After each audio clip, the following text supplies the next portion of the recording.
Welcome to A to Z Jobs, the podcast that delves into the fascinating world of careers, one profession at a time. In each episode, we'll deep dive into a specific profession, exploring its history, requirements, challenges, and rewards. So get ready to expand your horizons, challenge your perceptions, and discover a world of possibilities.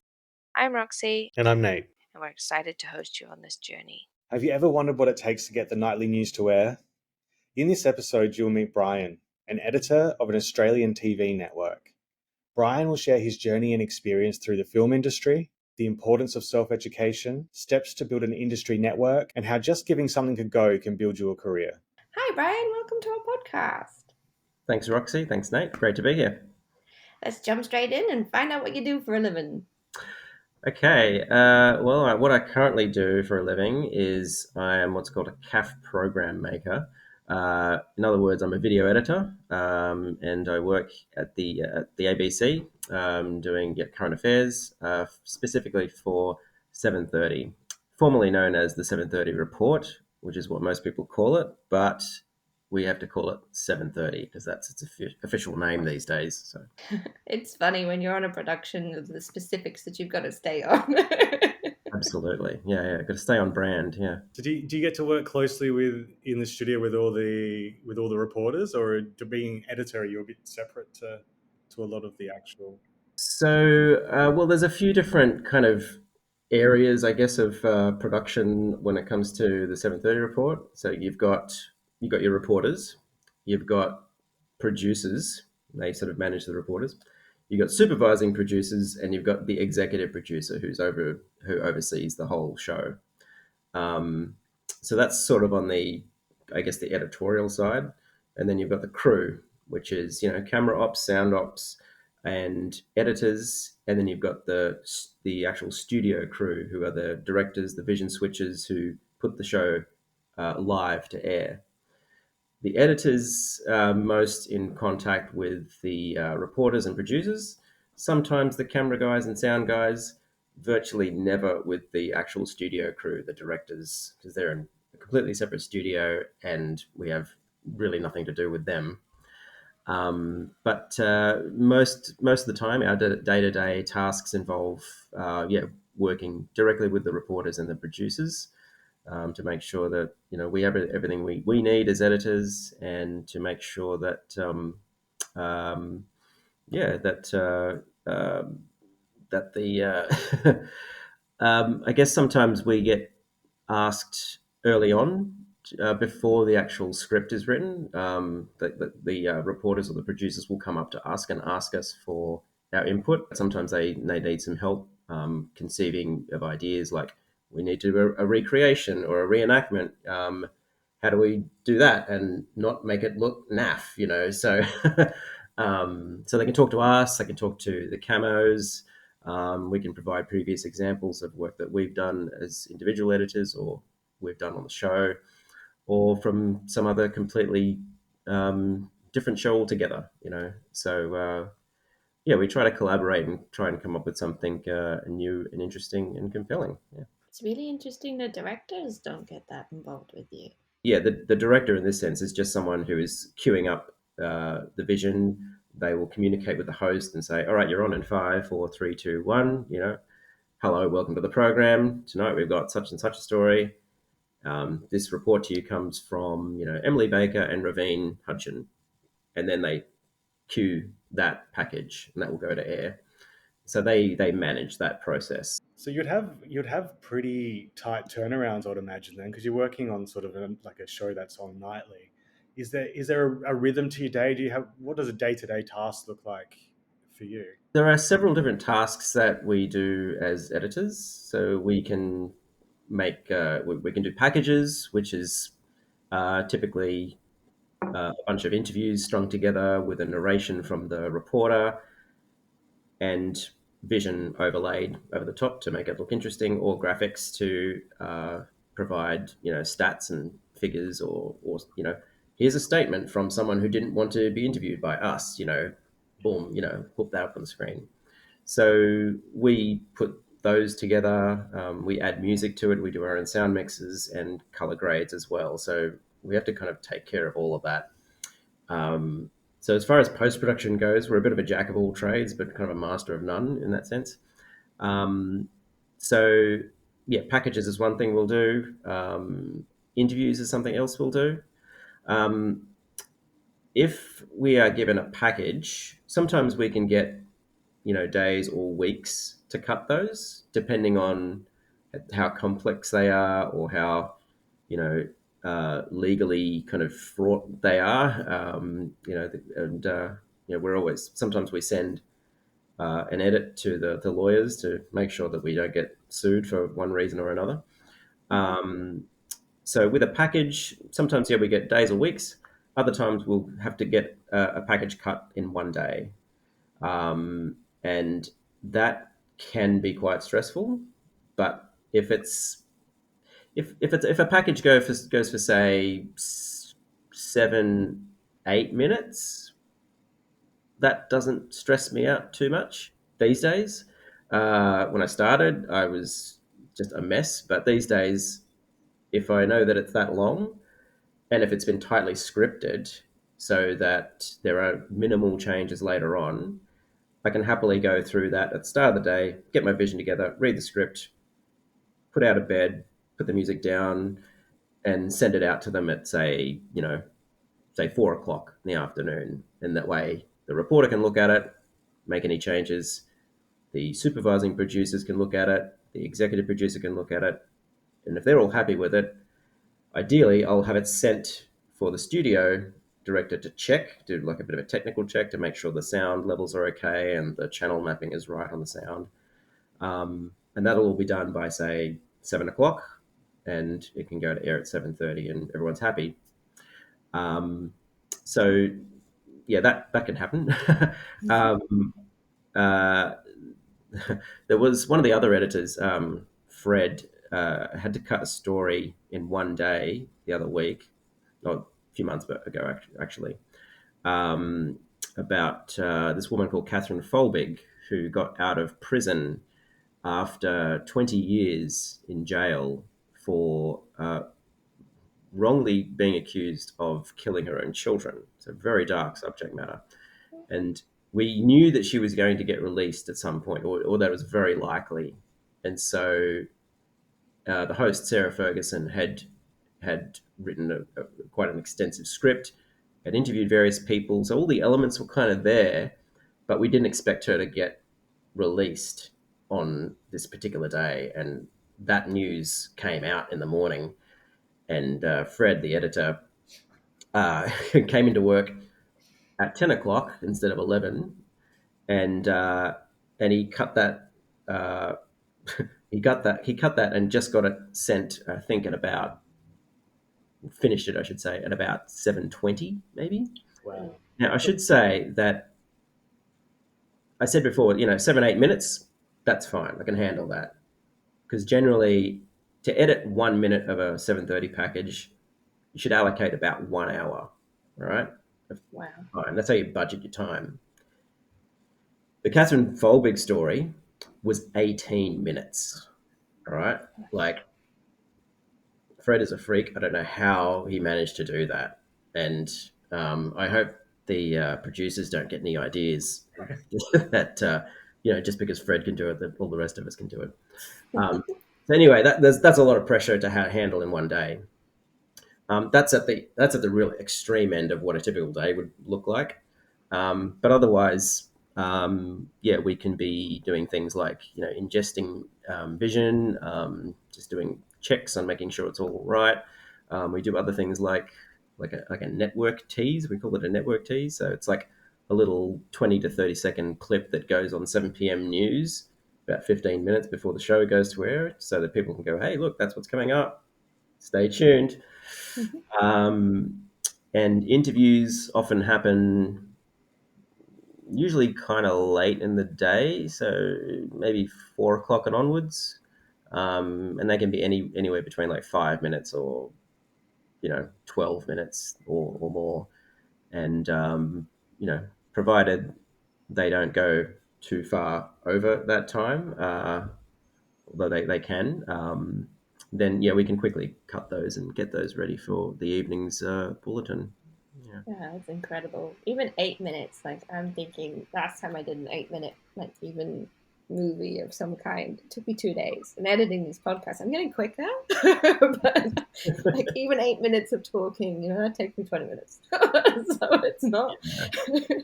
Well, you do get sort of a. I mean, you do get a bit of a rhythm down, and you do get a sense of what what the decision makers like the producers and the EP. You get a sense of what their tastes are like after a while, and That's I've built up a bank of music, and I put them into different categories.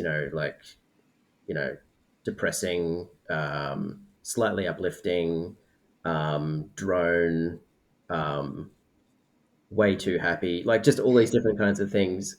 Um, if I need them quickly, I generally try to source new music just for my own satisfaction. mhm. But on a same day edit, when you need to find something quickly, I've got a few guaranteed tracks that will work. Um, So you're not only doing all of that, you're also finding your own music. There's no database that's provided for you. No. So so there's a bunch of music libraries. Like there's Extreme Music, there's Beatbox, there's Audio Network, there's West One, and I use those websites to build up a like a playlist of tracks that I like. Usually using those categories I mentioned before. And if I really get stuck, I'll email them, and they're usually really quick to get back with some options. That's Um, so awesome. that's really helpful because music is probably the most time consuming Definitely. factor. Yeah. I've got like 6 folders called film music or royalty free, Yes. and then notes that go with them. Yeah. Yeah. Yeah. No, it's so important, and it can make or break a story. Yeah, And sometimes you spend all day editing, and you're like, okay, I'm happy with this. It's fantastic. It was a lot of pressure. It's like 10 past 7 now, but I reckon they'll like it. And then someone will come along and say, yeah, just not sure about the music and the intro. Have we got any other options there? And it's just it's a whole re-edit. so yeah, you always got to have backup options. Otherwise, yeah, But that's the thing. You're not only telling the story, but it sounds like you're also fitting the creative brief of at least 4 people at a time. And that's hard. yeah, and I think current affairs editing as well, in particular, is very different from say your typical 7 p.m. news. But how did you get started in all of this? Well, how far back do you want to go? Because I've had quite a few. Like I said before, I'm currently an editor because I'm just conscious that it's probably going to change at some point because my career's kind of gone all over the place. That is the point. And nobody's had a straight line. Yeah. So if you are happy to talk about your journey and the key points into it, not specifically how you got into this, but maybe the steps that you got Yeah. to move All right. into it. I'll sort of give you the elevator pitch version of how I got to where I am. So this is like 20 years of summing up.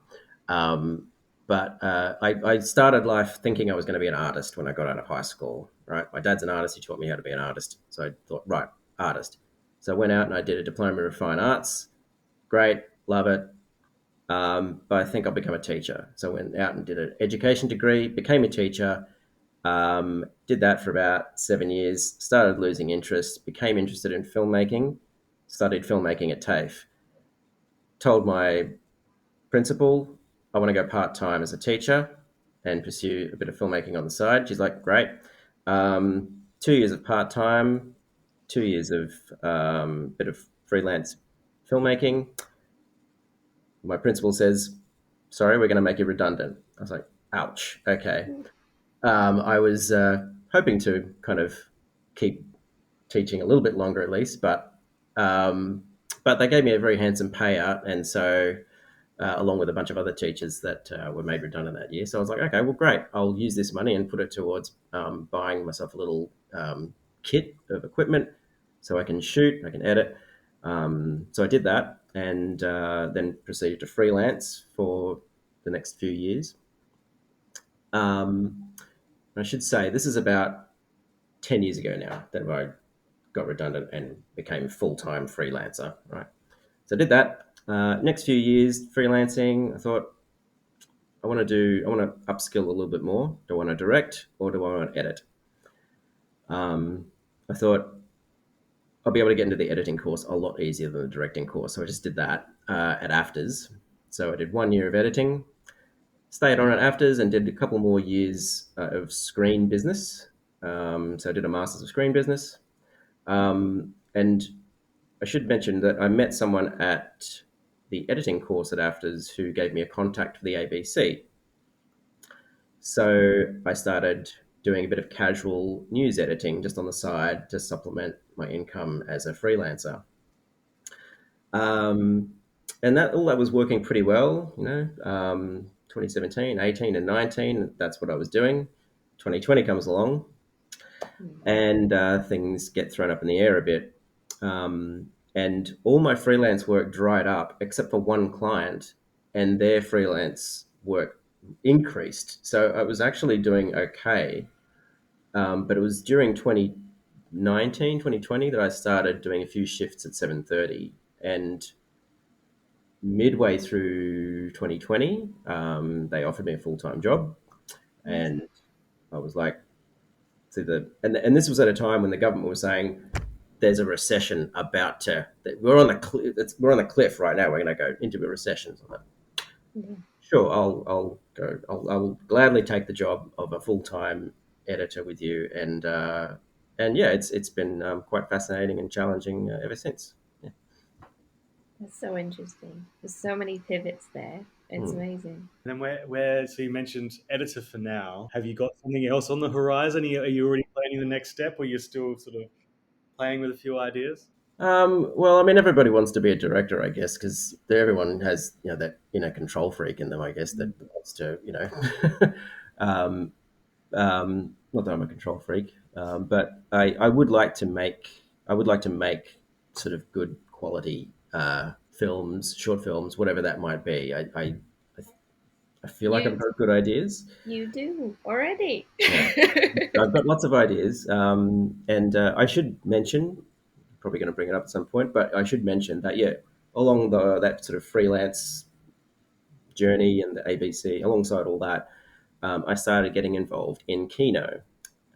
So if you don't know what Kino is a monthly open mic film night in Sydney. It's been around since 2006. There are chapters all over the world, and it's non-competitive.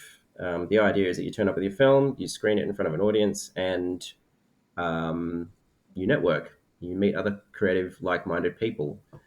So it's creativity for its own sake, and there's no sort of judgment involved in that. It's just a welcoming kind of safe space for creatives. It's a brilliant night out where you get to meet some incredibly interesting people and see some wonderful films and how they develop each time. It's an audience to get that feedback, and that's right.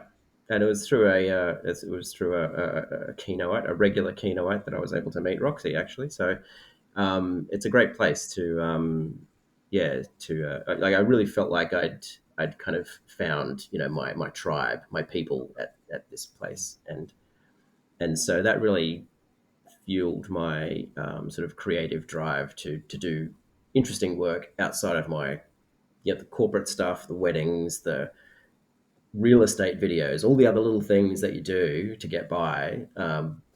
It's great just to do all that creative stuff for its own sake, but a lot of what you do in that kind of feeds back into your practice as a professional. So that was really that was and still is a really positive aspect of that. But yeah, I would like to direct more, and I've got some ideas about some films. I'm kind of helping a friend out with a feature film script at the moment, so that would be good. I went to a screening last night for our friend Nick, who's He's actually on the podcast. Oh, is he? There you go. Fantastic. Look at that. It's all coming together. So yeah, Nick screened his short film last night. That was great. That was inspiring. So yeah, I think I would like to try directing a bit more. And Definitely. I have like 6 things for you to do, but yeah. Gonna yes, ask, has Roxy roped you into a slasher film yet? Yes, yeah, Brian's been yeah, hearing about this for years.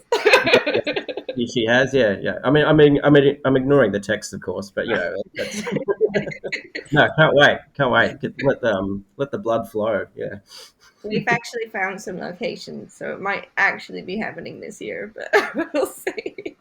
fingers crossed. Yeah. No, Yeah, that's wonderful. I mean, like, the greatest thing about the film industry is there's so many different ways to get involved, from real estate to wedding to, all of that. But it's funny that you also have to have your own project.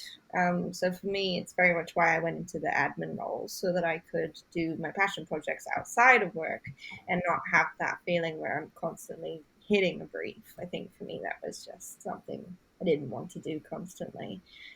But you do crave that creativity and what's next and that next role as well, because I always thought I would be a first lady and that would be it.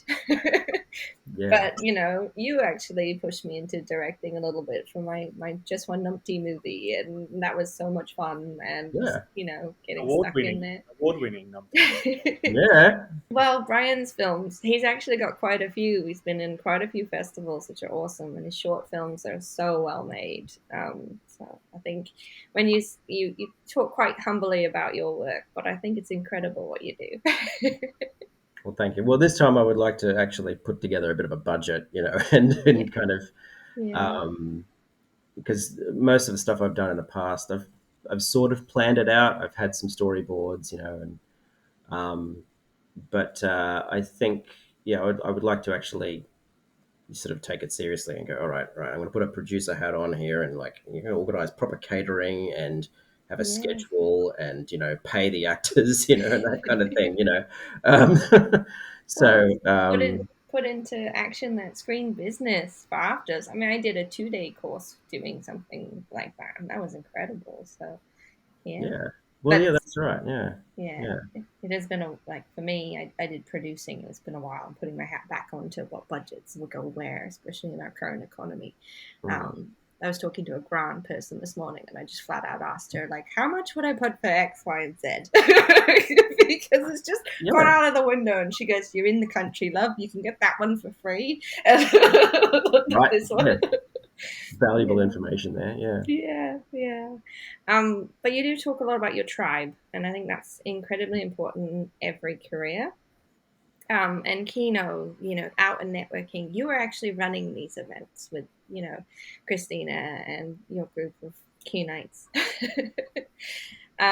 So I think, and also going to a course and doing short courses and education and connecting with your ABC person, it's always those key connections that move careers forward. And I think that's an incredible way to do it. But also, I think you've taken it one step ahead by running Kino, like taking over Kino and doing those monthly events, because I know it was a lot of work pulling together movies every month and catering. The catering was always amazing. Yeah, that's all Christina. She does a phenomenal job with food. Yeah, absolutely. Yeah, you feel well looked after. Yeah, yeah. I will say just on that thing about like the connections that you make. Like, um, I think like when I was a freelancer, about 90, I want to say like 90% of the work that I got came about through one person, and that person was referred to me just offhandedly by my cousin, and uh, and this person just had so much business that they didn't have time to do it themselves. Like, oh, here's a like a fashion shoot for industry kids. Can you go and do that? Oh, here's a real estate thing over there. Can you do this one where you have to fly down to Hobart? Yeah, cool. Oh, I've got this one for the fashion designer Camille. I'm like, no, no, I don't know Camilla. Um, I know her now. She's like huge. And I can't make it. Can you go and do it? It starts in like an hour on a tall ship out in Sydney Harbour. There's going to be a bunch of gorgeous models on there. I'm like, okay, sure, all right. So I got up, all from this one person, and also some really sort of long term. clients like O Media. I did a lot of work for out of home media, and they were fantastic to work with. So it's really surprising, where sort of the business can come from or where the opportunities can come from, and Yeah. obviously, you back that up by following through and being able to do a decent job, of course. It's not just about the connections, but it's that was one of the most surprising things that I found in the scary world of freelancing is that you don't know where the business is going to come from. Yeah. But you almost have to learn on the go as well, because every situation is different. You're on a boat, you got to learn how to stabilize. If you're turning up an hour before, how do you charge your batteries on it? Like all of the questions I know are for you. Well, that's the thing. Like, it's. I guess it's. I found out early on that you always need empty cards and full batteries. So at any given time, just make sure that those two things, You're ready those to two go. boxes are ticked, and that you've got everything packed properly. So if you do have an emergency shoot, like on a boat in the harbour, then you can just run out and do it. So. That's awesome. Mm. So if we get you to put your editor hat back on for a little bit. Yeah, sure. So if you had back in your early career decided editing was it, this is what we're going to do, what would be a faster path for someone to get to a similar role to what you're in now? Before I became a professional in this area, I did kind of just do it on my own. Like I just bought a really cheap camera. I think I got a copy of Sony Vegas, I think it was, which is this editing great program actually. I thought it was really good. It's very cheap. Um, so I got like a cheap camera, cheap software, and I just kind of tinkered around with it in my spare time. So I got used to it, and I learned how to troubleshoot on my own, and just learnt how to kind of develop not a style so much, but just get a sense of the rhythm of editing and the craft of it. Um, and I feel like that time just allowing myself to play around and explore was so valuable later on when people are suddenly coming at you with deadlines and and technical problems that get thrown at you, like with the million different codecs that exist in the world that don't always play nicely with your computer. I kind of learnt about all of that kind of stuff. Like I used to author my own DVDs as well. Like, Oh, um, I had a great, I had a great life, a very great social life when I was in my 20s. But yeah, because like there were some films that weren't available on DVD, right? So just for my own personal thing, I would put them on, create my own menus, which I ended up using that in my line of work later on as a freelancer because some people still wanted DVDs in the mid yeah. 2010s, Um, so You got to make a wedding, intro to go to the different things and yes, yeah. that kind of thing. Yeah, that stuff's really valuable. Um, so I think it's just important just to start making your own work however you can, and you know, like through Kino, find like-minded people as well, so you can learn how to you can learn off each other, and you can also learn how to communicate ideas in a diplomatic way, I guess, because creative differences can get pretty tense at times, uh, and it's important to know how to kind of accept and take on constructive feedback, even if it's not constructive. You've got to sort of translate it into something constructive so that you can um, so that you can use it. Um, so yeah, I'm not sure if that No, really answers the question so much, but I think it does because in this day and age, there's so much available to you to do that whole process quicker. mm, Um, like I did the same thing, but with family videos. So I was like saving my home videos and like trying to edit them. And this is like editing things that my mom had made different colors randomly, or mm, fixing things that came out of a container that was dropped in the ocean. So I was fixing water damage on actual tapes and things like that. yeah, yeah, Those personal projects that you learn so much from, and you never actually know that it actually might come in handy in another Mm, job. It always does. Those, mm. understanding the different codecs, understanding how to deal with different people, different relationships, how to edit your own crap, because sometimes it is because you're still Yeah, learning, yeah, like yeah. some of the worst footage I think I've ever edited is my own. So, and you learn Oh, from all amen. Absolutely. And yeah, look, I think the first like serious attempt I made as an editor and as a shooter for that matter was just filming a mate's bucks party, and it wasn't anything lurid or anything. It was just a bunch of dudes going out doing paintball or something, and then going have a few drinks or something. But I brought my camera along and I filmed it all, and then I attempted to edit all of that together. And once again, I put it into a DVD.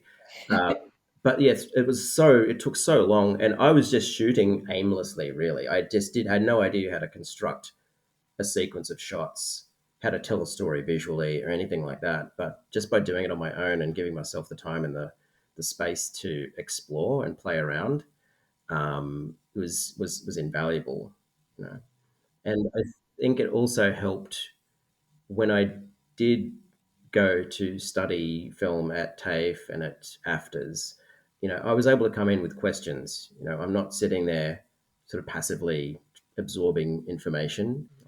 it's that question of film school or no film school. And I actually think it's the mix. If you actually go into film school with a little bit of knowledge, with an apprenticeship or your own personal project or anything under your belt, Hmm. you ask more specific and more intense questions. It's the same with volunteering before you go into a role that you're interested in. If you go and volunteer and support in a different industry, you learn a bit more about it so that on the day that you start that new job, that 6 week training period actually goes back down to 3 because of the constructive questions you're already asking.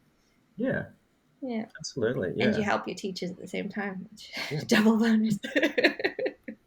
yeah, absolutely. Yeah, I mean, I've had great experiences when I've studied, and also had great experiences just sort of on the job. Like I remember volunteering with a wedding videographer, like one of the top sort of wedding videographers. Is, I guess at a time when the DSLRs came out, and it was like, "Ooh, wow, we can really, you know, it's we can really make your wedding look like magic. It doesn't look like it's shot on a handy cam." Yeah.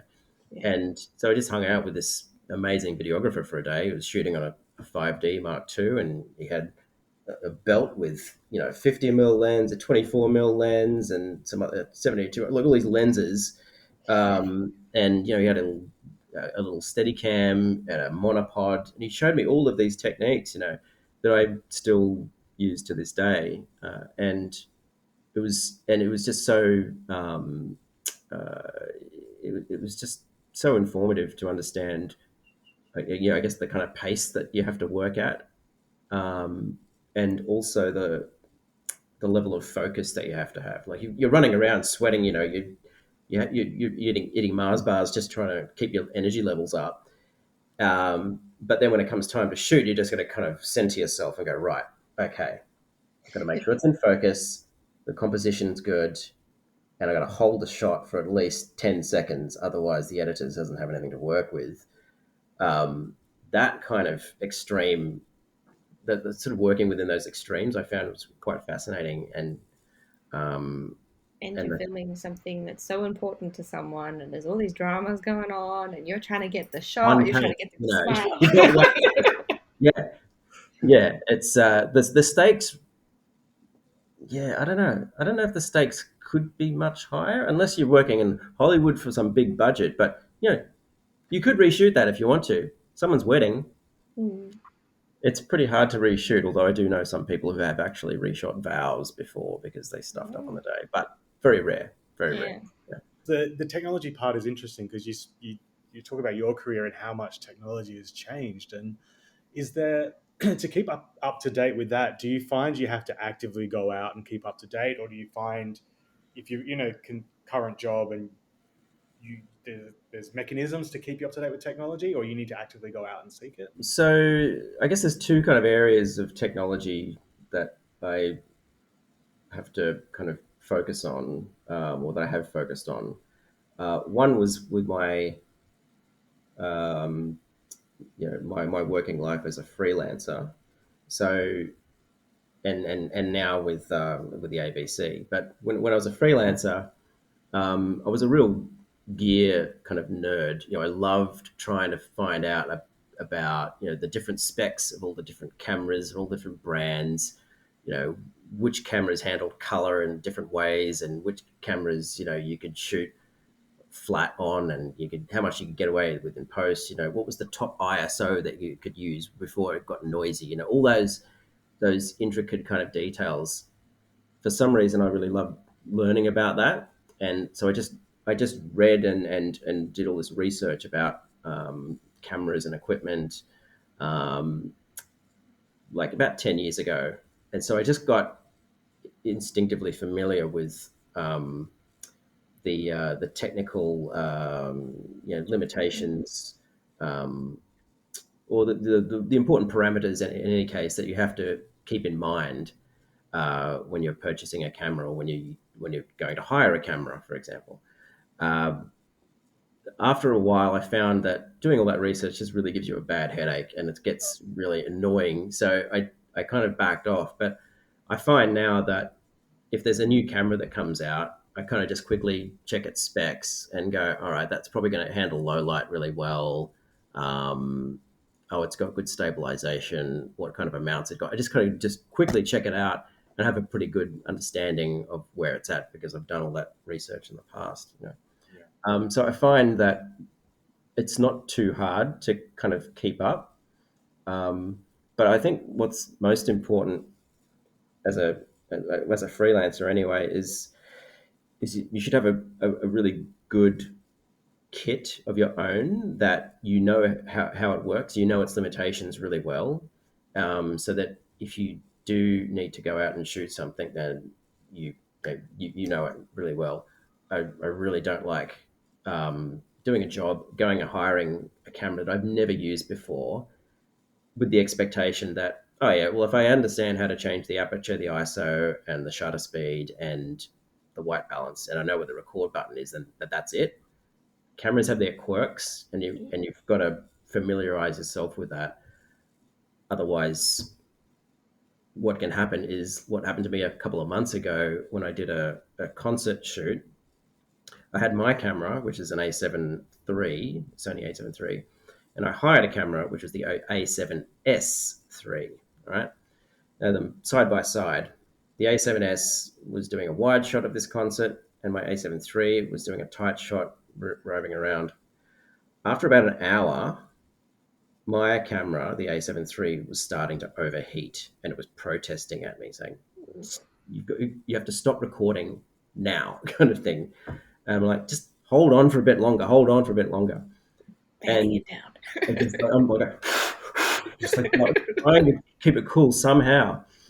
I'm not kidding. I was literally blowing it, desperately trying to keep it on.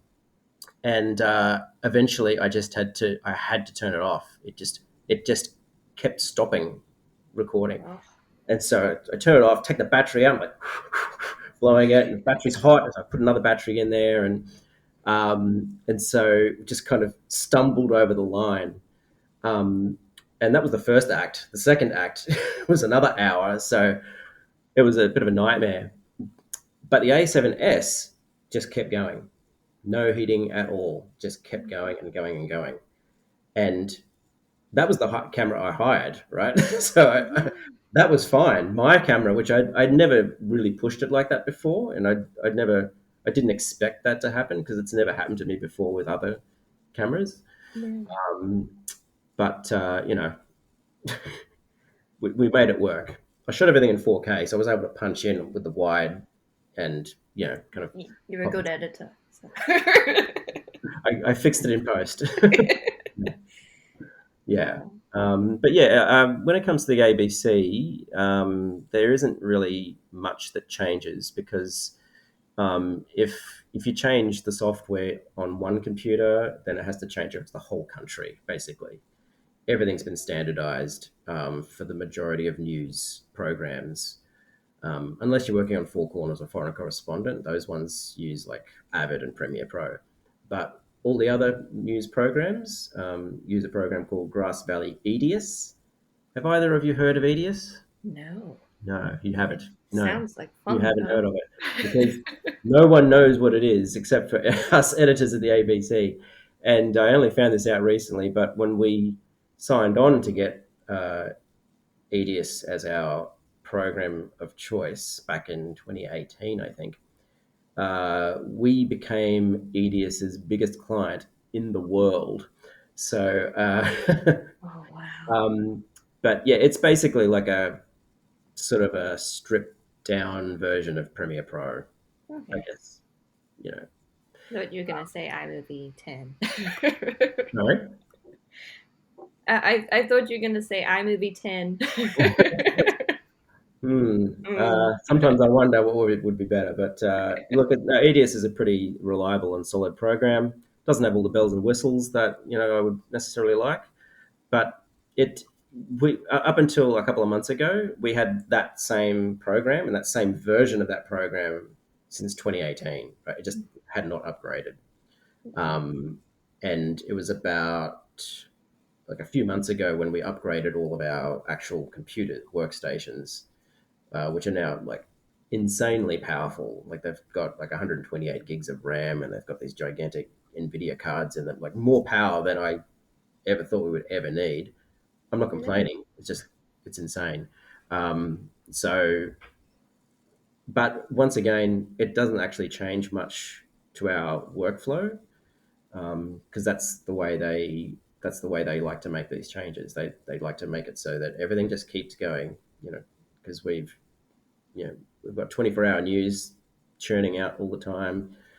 We've got shows to put out every night, and if something stuffs up, and sometimes it does, then I mean, Sydney once a few months back just completely shut down. Like nothing could get out. We couldn't put any like packages to air. It was everything we had to do was live, so we could have like live presenters or live interviews, but nothing that was actually recorded and cut could go to air. So we then had to make arrangements with the other states. So we're like, hey, we're going to go up to you, and you're going to broadcast from Brisbane, or you're going to broadcast from Melbourne. Um, yeah, so those days are always interesting. Keeps you on your toes. Yeah. That's actually a pretty good segue into our next question. What's your favorite thing about your job? Well, I think I just like I guess the sort of the challenge of it, in terms of like the creative challenge of it. Um, I guess I'm just trying to make sort of day to day news, look and sound as interesting and kind of cinematic as it possibly can. Um, and and and these days, I mean, we're in competition with every streaming platform on the planet, so we've got to really step up our game. So that's like having that kind of level of expectation is good, I guess, most of the Mhm. time, provided we can pull it off. Um, and I wouldn't have said this before, but I think I kind of do like the challenge of a same day edit. Like if yeah, like I got one the other day. It was a story about Hunter Biden and how he could bring Joe down in the election, and um, but the Barbara Miller, the journalist, had written a really tight script. I mean, she's over there, so she's the correspondent over there. So she'd written it, everything was shot, done. She'd given us a script, all the vision, and she was asleep because she's on the other side of the world. Um, and it was great. I didn't find out that I was cutting that until slightly like around about midday, I think. Um, and a lot of the vision hadn't been properly put into the system yet, so I was freaking out a little bit at first because normally everything is there ready to go. So I just had to get all that sort of edit assist kind of work done, but by like 1 o'clock or 1:30, I was like, right, everything's there, got my ducks lined up, just go for it. And I was quite surprised. I was able to get the edit done in about 2 or 3 hours. It was like a 6 minute package, Wow. um, and and so yeah, I was able to go up to the supervising producer and say, "Yep, I'm done. You can check it out now if you like." So it was nice to kind of be able to get that done really really quickly and to a pretty decent standard, I think. So that's a kind of a good challenge, I think. But Yeah. I'm trying to engage a bit more with the producers early on before the shooting has started. And they're trying to liaise with me and us editors a bit more as well. So that's a different muscle that I'm trying to work, which I'm normally used to just Go on with what you got. Now you going got what I got, preempt yeah, fixing it. problems, fixing it in post, that whole thing, and just kind of sitting there and being grumpy about it, But now they're coming up to me and saying, "Okay, well, we don't want to do that, so we don't want to give you problems, headaches in the future. What do you think?" I'm like, okay, all right, that's going to be challenging. Um, so yeah, so it's a good kind of new muscle to try and work, and then once again, it's sort of that director hat that I'm trying to work a bit more. So I'm trying to view it that way, trying to Yeah. think like a director. Um, It's and taking your current job and putting in the steps of training for the one that you're aiming for. yeah, Perfect. yeah, exactly, yeah. It Not that I must be, plan on leaving 7:30 anytime soon or anything, but that's it's just you have something going on yeah, on the you keep side. learning, keep moving. Yeah, and yeah, trying to stay engaged, I guess. Yeah, It must be such a wonderful feeling to, it's the endorphins you get when you finish a project, but you get to finish multiple projects quite a lot, and then it's shown to the country. So that's just, yeah, and I should say that the other thing that it's great about working on this show is that it's they actually tackle like newsworthy issues. They're not necessarily running around shoving mics in people's faces, and chasing down dodgy used car salesmen or something. It's there's some really powerful stories.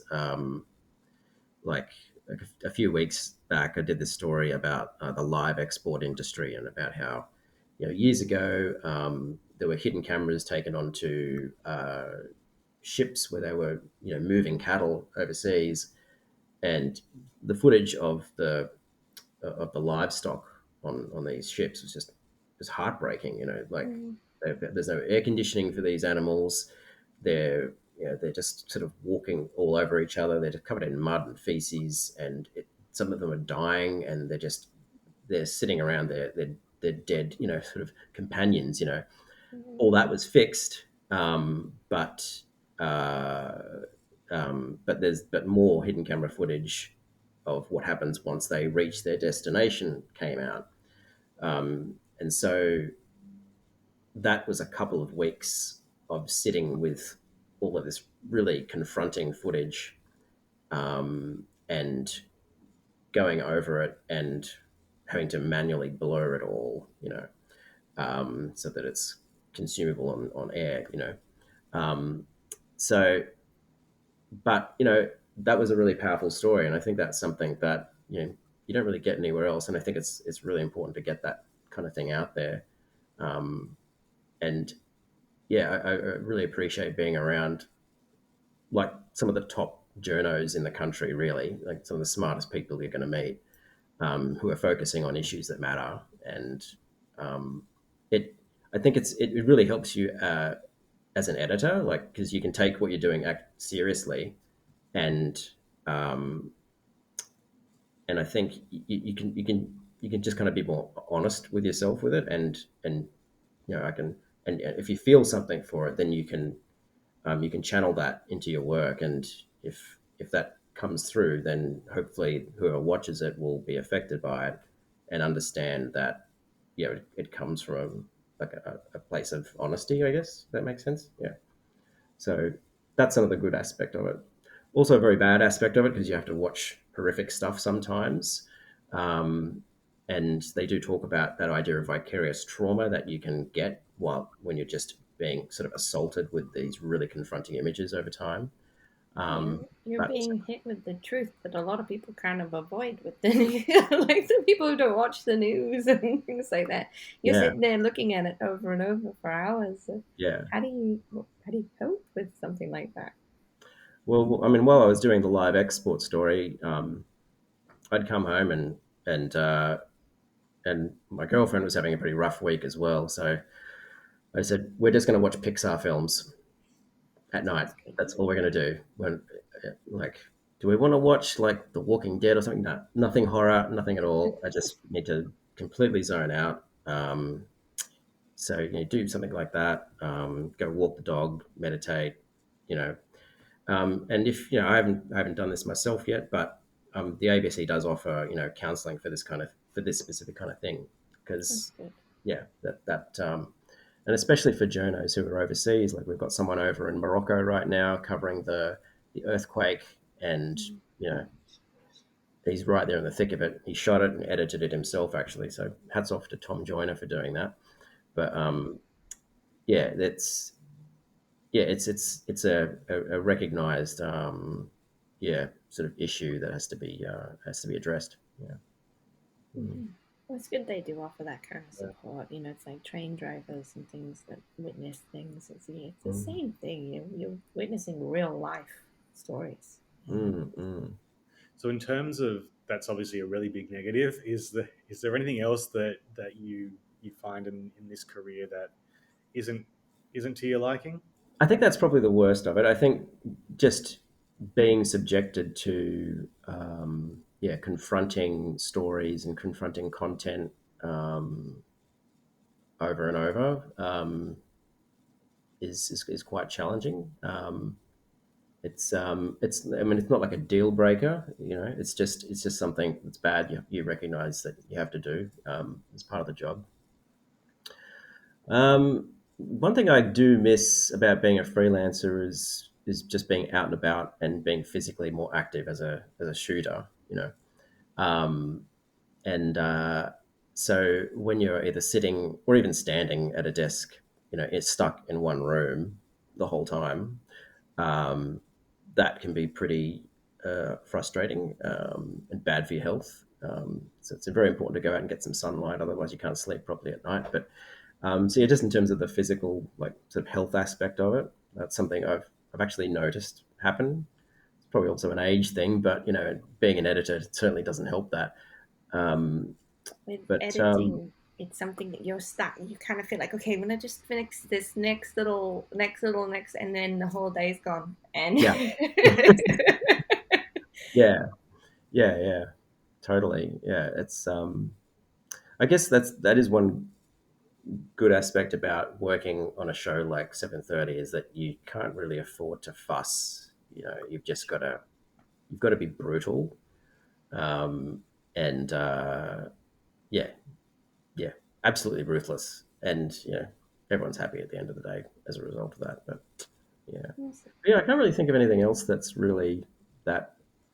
that's really That's good. frustrating about yeah, that's really about it. good. Yeah, That's good that they've got a support network in there for you for the unpleasant aspect. yeah, So yeah, totally. it's important, I think, to tap into those. A lot of people don't, and working in HR, like we spend a lot of time choosing these providers to make sure that there's the right amount of support when people need it. I just wish people wouldn't feel so guilty about putting their hand up and just taking advantage. We're paying for this service anyway. Like get in there and use it. Like even if the only thing you get out of it is a new breathing technique, at least you've got something. Yeah, absolutely. Yeah, I couldn't agree more. And I mean, we've had a few sessions with the psychologist as a team, just talking about like what vicarious trauma is, and we're talking about sleep. How you Mm-hmm. can get better sleep at night, and um, so there's various there's various sort of programs that they kind of run to ensure our physical and mental kind of well-being, which is always appreciated. So yeah, take advantage of it. Yeah. Yeah, definitely. Mm. So, going back into a sort of lighter idea of things, Mhm. what advice would you give somebody who's thinking of entering the editing world, and if you want to also include the freelance world, because we've talked a lot about that. Well, I guess it goes back to what I said before. I think it's probably best to just kind of start doing it on your own, and yeah, and sort of yeah, learning on your own, and being mindful that yeah, when you do go to study it, then you've got um, experience to draw upon when you're asking questions and you're trying to direct your own learning. So I think these days the technology is so ubiquitous, like it's just everywhere. So you can you can pick up your phone, you can start shooting it on your phone, you can edit on your phone, Mm, um, and even if you want, if you're still using like a Nokia phone, you can get like a really cheap SLR or mirrorless camera, and you can just have a go. I think that's probably the most important thing, is just to start learning, and like I said before, find like-minded people so that you can work together, um, and build up a portfolio of work. Um, and I think it's really important to be passionate about what you do. So if you find that you start to you engage in filmmaking and you think you want to be a director, but actually you find, I don't know, maybe doing sound mixing is more your thing, then you know follow that passion, and you'll become an expert at it. And if people and also you'll develop your own unique style. I think that's important to because if you find you're passionate about something and you become good at it, then you're going to develop your own style, and that will make you stand out from the crowd. Yeah. So I think that's probably vital information. Um, definitely. and You yeah, you don't lose, like if you go and do the sound, you're only going to be better at being a camera person because you understand that process. It's an yeah, entire puzzle, they all fit in together, they're skills that are completely transferable, and if you can understand what the next part of the pipeline is, you become better yeah, at anything.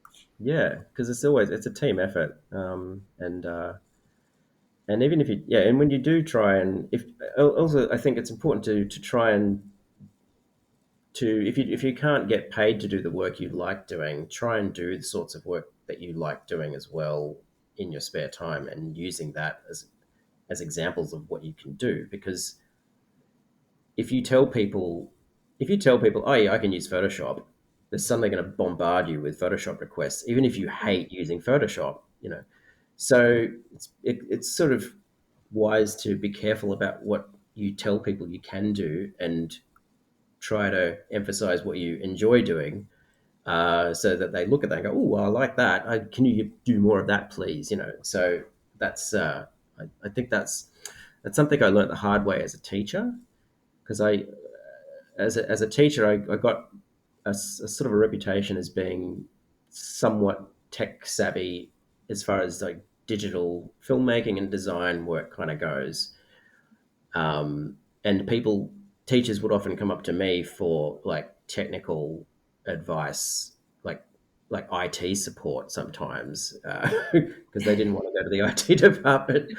Uh, um, and that was beyond my pay scale. So I learned after that, you've got to be careful what you say you can do, or just try to emphasize what you want to do, and try and sort of go towards that. Yeah. Yeah, you do kind of you learn that the hard way. Like I'm trying to make a horror movie, and that's what I'm known for. But man, I'm more of a sci-fi person. If you ever ask me, Okay. Great to know. See, I didn't know that about you. See? yeah. We've already heard about a lot of your education and different courses you've done. So I'll leave this question quite open. Is there any particular education you would highly recommend, or um, is there just a book or a blog or just something small that you want to let people know about that you've found Mm. very useful? I think yeah, most tertiary education um, institutions are, are great, but I think they're really only as good as what you can kind of get out of them. As I said before, try and go in being curious with your own experiences and questions, and then you'll get a lot more out of it. Um, I think, yeah, I have a slight regret about the Masters of Screen Business course that I did. I think I should have gone in with a clear idea about what I wanted to get out of that. But yeah, man, I mean, in terms of education elsewhere, I mean, there's a bajillion podcasts out there that are fantastic. There's a couple of great screenwriting ones. There's the screenwriting life. There's script notes. That's fantastic. I'm listening to this podcast called Team Deacons right now. So it's Roger and James Deacons, and they interview all sorts of people, not just cinematographers. They interview directors, writers, costume designers. They're all fascinating, and I think maybe trying to understand, like we touched on before, trying to understand different roles and different all the different skill sets that are required to come together to make a film. Even if you don't end up, working with all of these different kinds of people, if you're making something really, like a zero budget short film of some kind, it's great to know that that is a role that those skills or that kind of input might be needed. You might need someone to do props, or you might need someone to do makeup, or you might need someone to, you know, to be actually good at recording sound. Maybe you should pay that person and just film it yourself because, sound is so important. And yeah, I think that's something that's really important, is to understand the different kinds of roles that come together to make a film. There Um, are so many of them now, and there's like even intimacy coordinators and the yeah, work health totally. and safety side of it. There's so Yeah, much. yeah. But yeah, there's so many. I mean, there's so many great books out there. I mean, there's this one called The Filmmaker's Handbook. Um, I think I can't remember the latest edition, but it came out like a few years ago. It covers sort of everything when it comes to, like, it's a few inches thick, but it covers everything from script writing to shooting to post production to sound. Very technical, but brilliantly written, like so easy to read. And uh, yeah, I can't recommend that book nearly enough. It is Um, brilliant. and I mean, there's heaps of other books. I could give you a list if you want, and put up elsewhere. But Happily.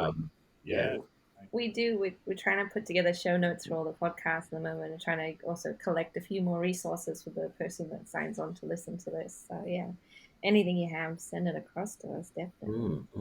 yeah. But I think, yeah, there's a lot of great, like, filmmaking kind of podcasts out there, and um, but yeah, I think trying to, I mean, it all comes down to storytelling, right? It's yeah. So can if you can understand storytelling, I think then everyone's connected that way. That's the blueprint. Yeah, Um, so if you can understand storytelling, then that will, yeah, greatly empower you as an editor, I think. Yeah. definitely. Mm. So, our last question is, do you have any quotes that inspire you? Well, I thought about this. I don't really have any, like, quotes per se, but well, maybe it is a quote actually. But I remember back before I was involved in sort of film and TV production and teaching and all that, while I was still aspiring to be an artist, my dad gave me this book from an art school that he went to. Um, it's a book called Drawing Power, and you can't get it anywhere because it was a book written by the teacher of the Paddington Art School for his students specifically, and it was an incredible book that I still read now. Have a copy of it still here. It's only very short too, but it was, like, brilliantly written, and it really made sense for me about what the purpose of art is, and it just completely kind of validated and molded and shaped my approach to why I think everybody should be doing art. So I'm a real evangelist when it comes to this.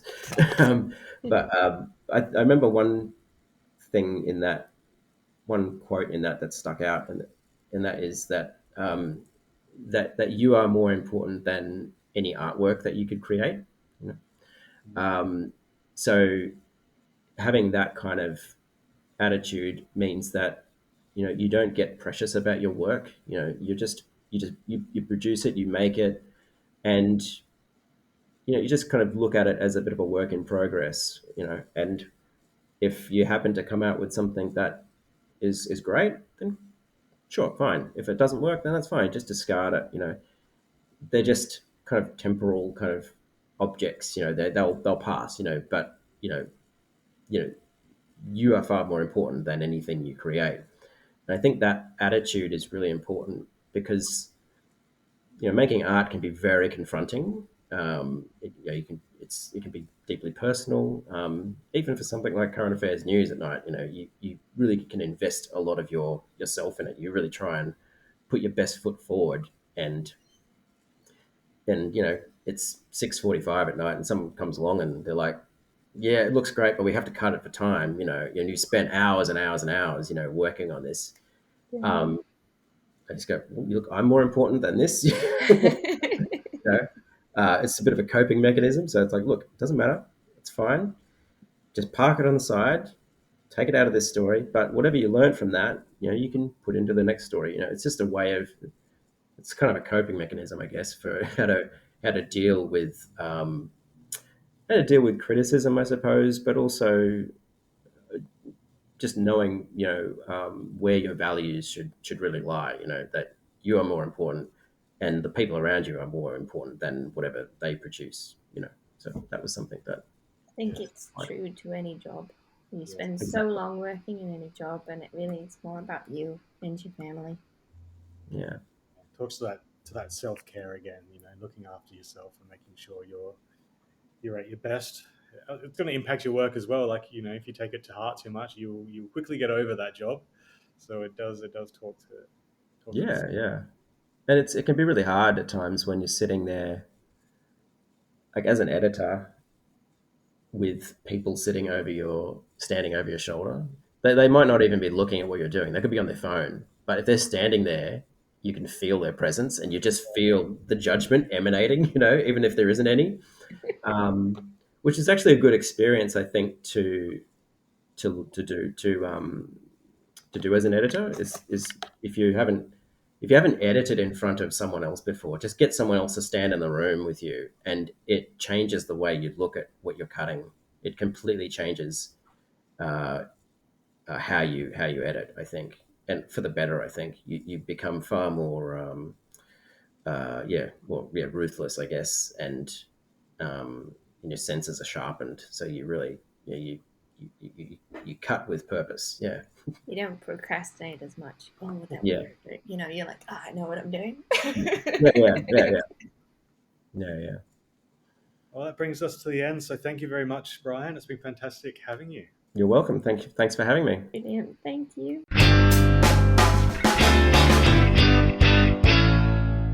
You've been listening to Roxy and Nate. Thanks for tuning in to A to Z Jobs.